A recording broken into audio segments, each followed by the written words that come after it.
Hi everyone, today we're going to be talking about creating your own homemade paints. We'll be focusing specifically on coffee ground ink and food gel coloring. Now this style of paint is going to mimic something known as a watercolor. This watercolor is essentially compressed or dried pigment that is activated with water. It comes in different forms: semi-moist like this tray here, dry, which is a compressed powder or pigment dust, watercolor pencils, which can be painted over or treated like a normal pencil. All three materials require water, like the spray bottle right there, to activate and turn it into a paint-like quality. So for today, we'll begin focusing on two different materials to create these homemade paints: food gel colorings and coffee. We're going to start first with our coffee grounds. Now in this jar I've had coffee grounds steeping for about an hour with hot water. This is allowing my ink or my paint to fully develop and really pull out the dark value of the coffee grounds.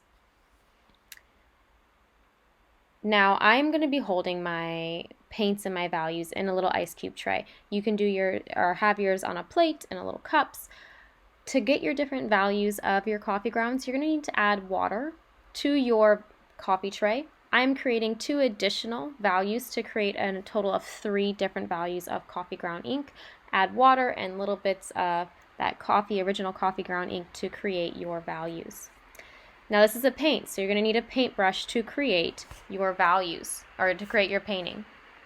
If you don't have a paintbrush at home, that's okay. You can use cotton swabs, old makeup brushes, the paintbrush from your nail polish.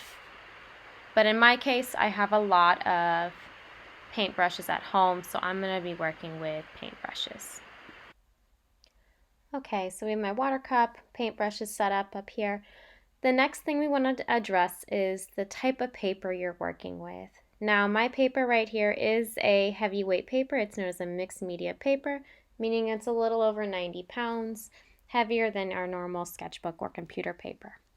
If you are using thinner paper, later on in the video I discuss ways on how to work with thinner paper when you are using a wet material. Now again, because this is a wet material or a water-based material, you are going to want to erase away your harsh graphite lines before you start painting. Graphite has a tendency to mix with our watercolor or water-based materials, so in order to give you the purest colors or values possible, make sure you erase out those values or those graphite lines. All right, let's get started creating our light wash on our bird.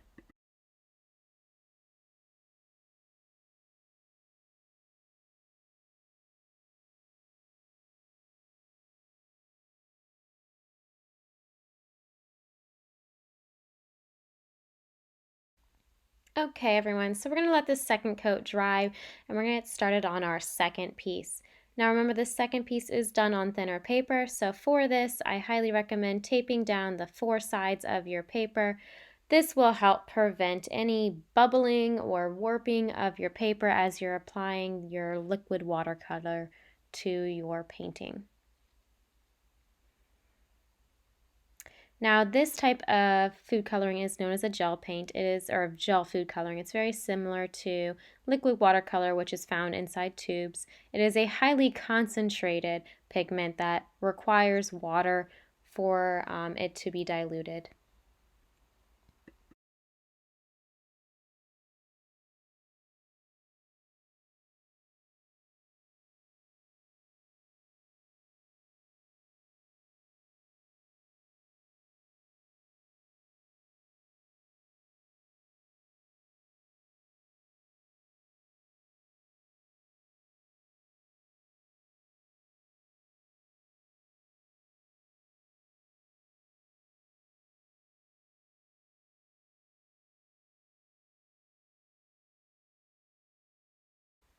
Tracing over your pencil lines with a Sharpie helps define and bring out the small details of your designs and drawings.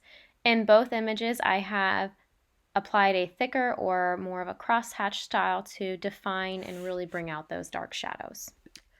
Thanks for watching everyone, and be sure to check out our YouTube channel for more art updates.